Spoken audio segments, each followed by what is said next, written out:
See, the Bible has a lot of lessons that are not explicitly stated.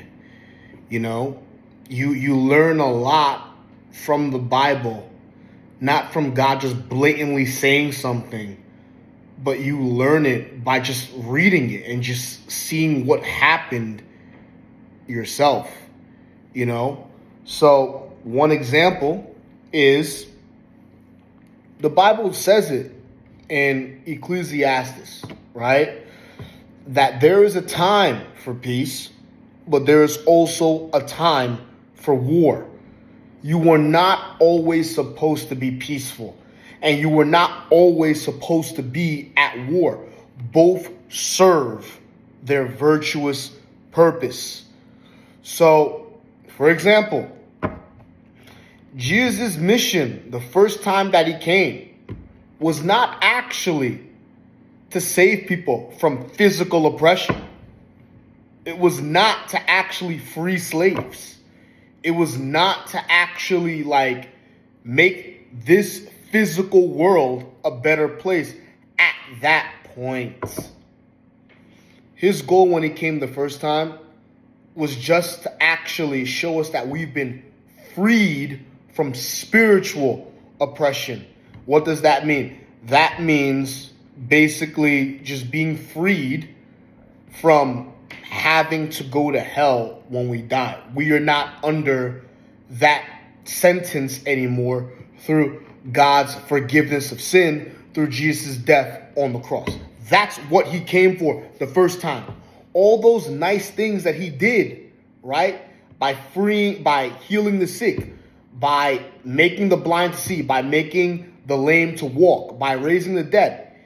It was not really to just make these people's lives a better place. That's why he didn't do it for everyone.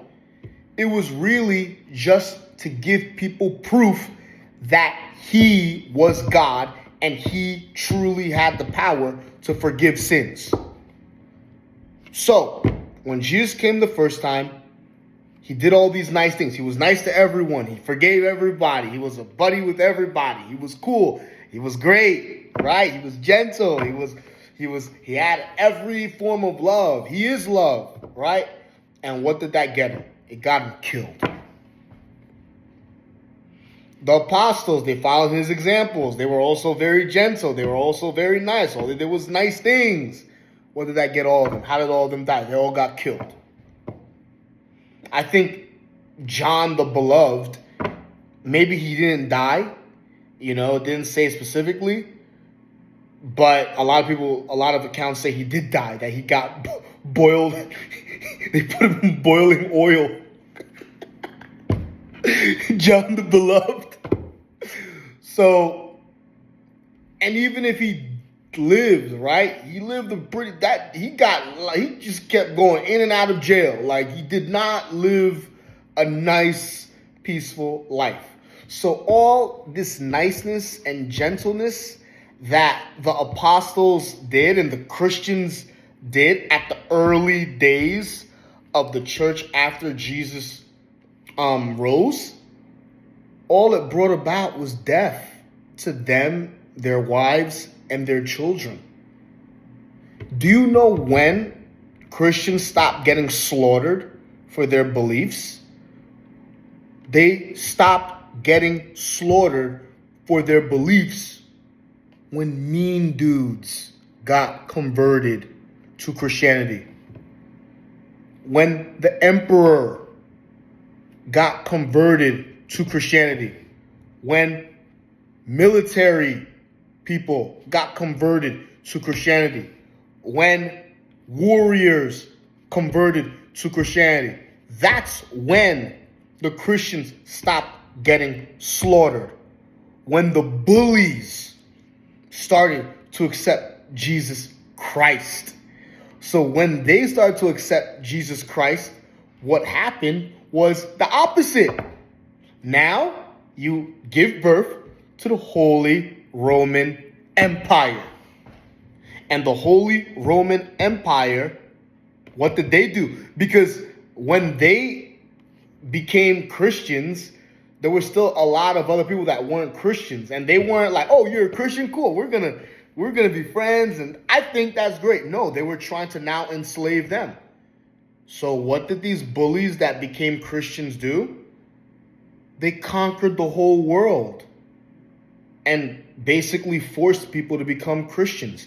That's why so many parts of the world has Christianity at the roots, because bullies became Christian and they started making everyone to convert to Christianity.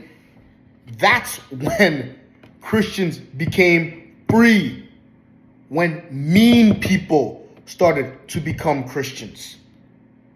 That's when our children stopped getting slaughtered.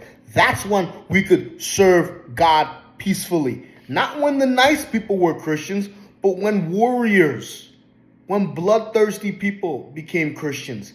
That's when we became free. Can anyone show me any part of the Bible where God's people, where Israel became physically free by being nice to the people that were oppressing them? Can anyone show me one story like that where they're like, hey, well, we're gonna be nice to you. We're gonna just love you, right? And they did that and then they got freed. Can you show me a story? No, it doesn't exist. Every time Israel was freed from bondage, it was through war, either by them going to war or by someone going to war on their behalf. That's when they got freedom. When Jesus comes the second time, that's when we're going to have perfect and unlimited freedom, because we're going to reign with Christ. Now, let me ask you this. When he comes the second time, is he going to be nice to everyone? Is he going to be just being nice to his enemies and being loving and all? No. When he comes back the second time, it's going to be for war. He's going to come back and he's going to be a bully when he comes back the second time. And then when he's a bully, what's going to happen to him? Is he going to get killed and crucified? No, he's going to take his rightful throne as king forever. And what's going to happen to the Christians? Are they going to get slaughtered and become martyrs? No, they're going to reign forever with Christ. How many examples do you guys have to see throughout history to see that life is not a Netflix movie or Netflix sitcom?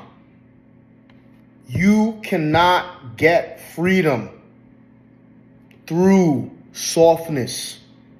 Freedom can only be attained through hardness. It cannot be attained through peace.